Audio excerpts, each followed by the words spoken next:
ባለታሪኩ ፊት ለፊት ተገናኝተናል። ይሄ ፎቶ አንተ ነው? አዎ የኔ ነው። የሱ አይደለም የሚሉ አሉ። ኤአይ አይደለም ኤአይ ነው። ጀግና ለማባል አይደለም ይሄን የሰራሁት።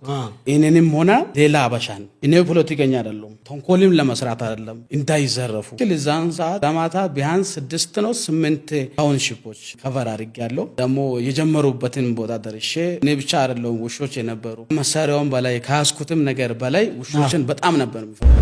ህገ ወጥ ሆናችሁ ህግ ይከበርልኝ እያላችሁ ምንድነው እንደዚህ የሚያቀናናችሁ? እናንተ እርስ በርስ እናንተ ኢትዮጵያውያን ናችሁ። ተባብራችሁ አብራችሁ ከመስራት ይልቅ ለምንድነው ወደ መገዳደሉ ተንኮል ወደ መስራቱ ነገር ለምንድነው እንደዛ? ኢትዮጵያውያን ጨካኞች ናቸው እስኪባል ድረስ በዛ ያላችሁ ኢትዮጵያውያን አመለካከት በሙሉ ጥሩ እንዳልሆነ ሰው እዛ ሲኬድ እንዴት በሰው ሀገር ላይ እንደዛ ይጨካል? ዋናው የሚያስተባብር ነበር ዚኖፎቢያውን። ዋናው ሰው ሆነ በየቦታው ሶሻል ሚዲያ ላይ ሲለቀቅ ነበር እየሄደ ከፊት ሆኖ የሚመራ አንድ ሰው ነበረ።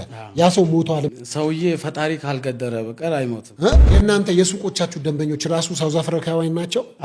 እነሱ ታዲያ ያንን ቢዝነስ አይሰሩትም? አይፈልጉም፣ አይሰሩም። ቢሰሩም ቢሞክሩም አይሆንልም። ይሄ አንተ ቤት ነው? የፋዘር ነው። የፋዘር ይሄ እንዳለ እስካሁን እኔ ጋር አልደረሰም። ያንተን አልነኩብህም እስካሁን? የአባትህ ነው ይሄ ሁሉ ነገር ተፈጠረባቸው? አባቴ ከሱቅ ብር ውስጥ ነው ሄደው እና ሱቅ ከግቢ ፊት ለፊት እንዲህ ሰው የሚቀበልበት ሁሌም እኛ እኮ ብር እንዳያዝን ነው። አሁን ግን ብር ፈላጊ አይደለም የመጣው፣ ገዳይ ነው። ትክክለኛ አሁን ብር ፍለጋው አይደለም፣ ምንም አልፈለገም። ምንም የጠየቀ ስልክ እንኳን አልወሰደም። ጨርስ ብቻ። ያሉት አባትህ ናቸው እዚህ ኮፍያ ያደረጉት አይደል? አሁን እዚህ ጋር ሲመጣ ይታያል ልጁ። ይሄው መጣ እዚህ ጋር ቀጥታ ሽጉጥ ነው ያወጣው።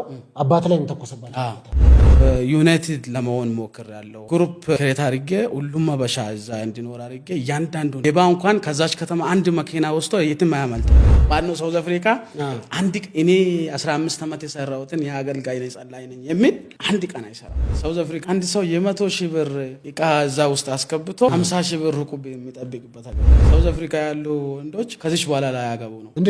አገቡ ጥሎሽ አሁን በሚሊዮን ነው ጮኛ ምናምን። ከዛ ከማግባት በፊት ከዛ ሰፈር ከሆነ መንደር አብሮ ይኖሩና ሳያስፈቅዱ ምንም ሳይሉ ሌላ ትዳር ከኢትዮጵያ ከወጣቶቹ ከሳውዝ አፍሪካውያን ጋር ጮኛ ምናምን ይሆኑና ሳይነግሯት አንቺ ጋር ቁም ያለው ሳይሉ ከኢትዮጵያ ሌላ ሚስት ያመጣሉ። በዛው ደግሞ በሷ ሰፈር የተሻለ መኪና ድራይቭ እያደረጉ ይመጣል። የማስቀናት ነገር ብዙ ስንሆን አበሻ ብዙ እናፍነዋለሁ። 1,000 ያላነሰ ህዝብ አለ በዛው እኔ ባለሁበት ከተማ። እኛ በብዛት ገብተን ሲንገዛ መናቅ ጀመሩ። የኛ እንኳን መኪናዎቻችን ፓርኪንግ ላይ አቆመን ጎማ ላይ አስሮ ምናምን ቅጣት ያስከፍላሉ። እኛ ምባል ነገር መጥላት ጀመሩ። እጄ አወራቸው። ለምንድን ነው ዋይ አልኳቸው።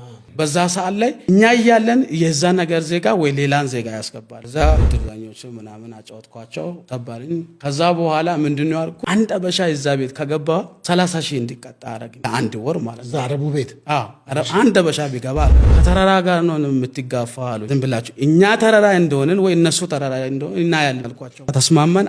አንድ ወር ሳይሆን 3 ቀን ላይ ለምነው እንደምንም አድርገን እሱ ብቻ አይደለም ይሄን ኃይል እንከፍላለን ብለው ሌላ ሰው ይነጋላ